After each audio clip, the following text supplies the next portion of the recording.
Hey everyone, and welcome back to the channel. You guys have shown absolutely incredible support for the first 6 episodes of our Rahasya Gatha Explainer, and I am so excited to finally bring you episode 7.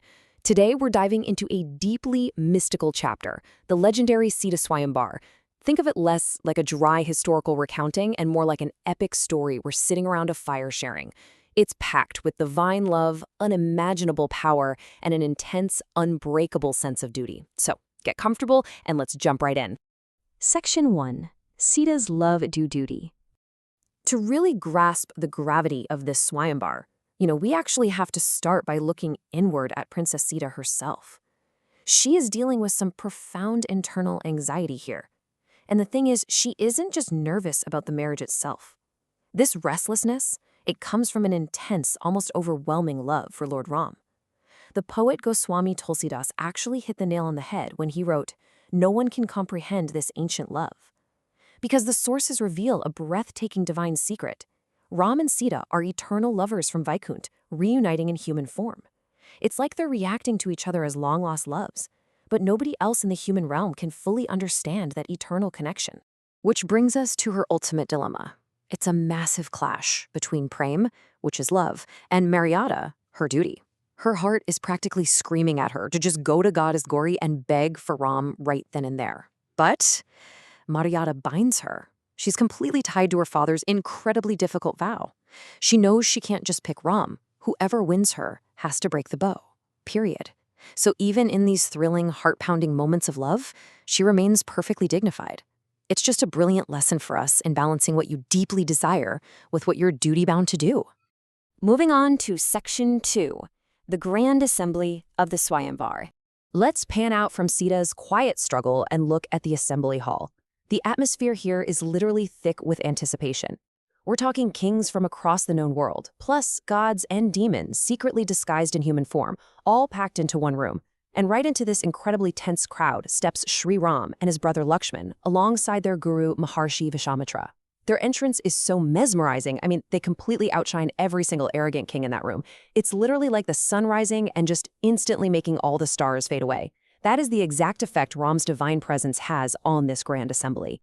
Now, before the main event actually kicks off, the royal heralds, known as the Charans, take the stage. First, they sing the praises of King Janaka's virtuous lineage. They're glorifying the great Nimi dynasty, echoing these massive tales of their charity, righteousness, and prestige. What they're doing is building the tension, setting the absolute highest possible standard of honor, right before dropping the incredibly intimidating ultimate condition of the Swayamvar. Because this is what stands between any king and Princess Sita. It's a deceptively simple 2-step challenge. Step 1, lift the terrifyingly rigid bow of Lord Shiva. Step 2, pull the string taut and, string the bow. Sounds straightforward, right? But guys, this isn't just any weapon. This is a divine, cosmic artifact with immense, unfathomable weight. It's an impossible challenge, specifically designed to weed out the ordinary from the truly extraordinary. Section 3. The Arrogance and Failure of the Kings. The funny thing is, the kings gathered there totally underestimate this. Their arrogance is just off the charts. According to the sources, these overly confident warriors were actually bragging to each other, saying things like, "Oh, just let my turn come. Watch how I lift it like a flower." They completely dismissed the challenge, assuming their sheer physical strength would be enough to conquer Lord Shiva's bow. They were entirely blinded by their own colossal egos.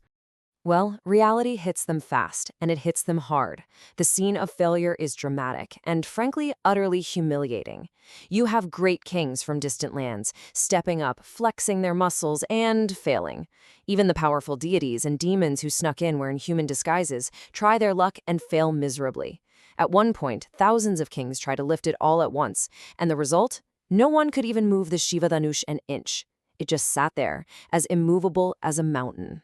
Which brings us to Section 4, King Janaka's deep despair. So, very suddenly, the mood in the Grand Hall shifts completely. Those arrogant murmurs, they die down, and they're replaced by this heavy, suffocating silence. You really have to feel for King Janaka here. His agony is devastating. He's drowning in this sudden, crushing heartbreak. It hits him that because he set this impossibly high standard for valor, his beautiful, divine daughter might actually remain unmarried for her entire life. He's consumed with regret over his vow, looking out at this sea of defeated kings and feeling nothing but profound disappointment. The despair pushes him right to his breaking point. Overcome with grief, he actually cries out to the whole assembly, "Janaka, die of shame, because today this earth has become devoid of brave warriors." He just openly insults the entire gathered crowd. He tells them if he had known there were no true heroes left on earth, he never would have made such a vow just to make a mockery of himself. It is a really intense moment of pure, raw, fatherly anguish. Section 5. Lakshman's Fury. But you see, Janaka's words absolutely do not go unanswered. And it's crucial to understand why Lakshman gets so incredibly fired up here. It's not just some general insult. Janaka basically dared to call the earth devoid of warriors, while a Raghuvanshi, specifically his divine brother Lord Ram, was sitting right there in the hall.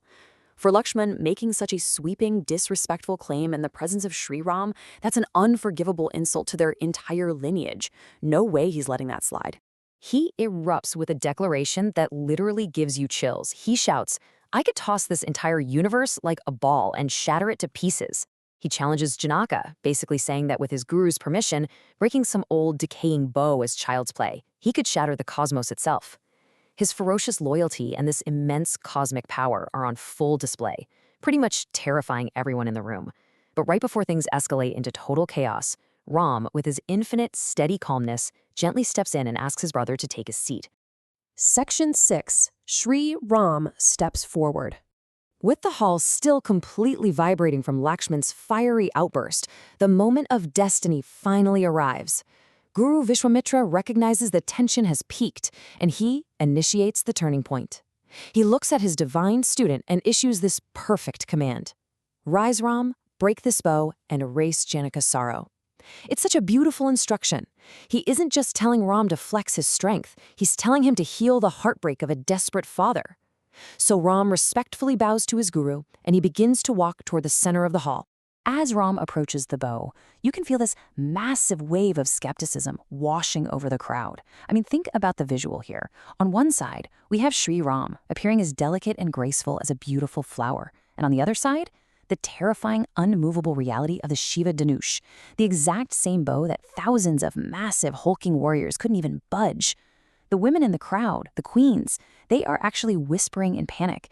They're wondering if King Janaka has completely lost his mind, allowing this tender, youthful boy to attempt what absolute giants couldn't pull off. It builds an incredible, almost suffocating amount of suspense. So we're left wondering, can Ram, who looks as gentle as a flower, truly lift the mighty, unbreakable bow of Shiva?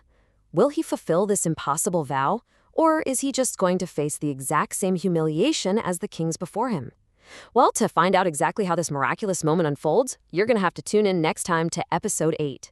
If you loved this deep dive explainer into the Rahasya Gatha today, please do me a huge favor. Like, comment, and subscribe to the channel so you don't miss the epic conclusion. Thank you so much for exploring this incredible story with me today, and I'll see you in the next chapter.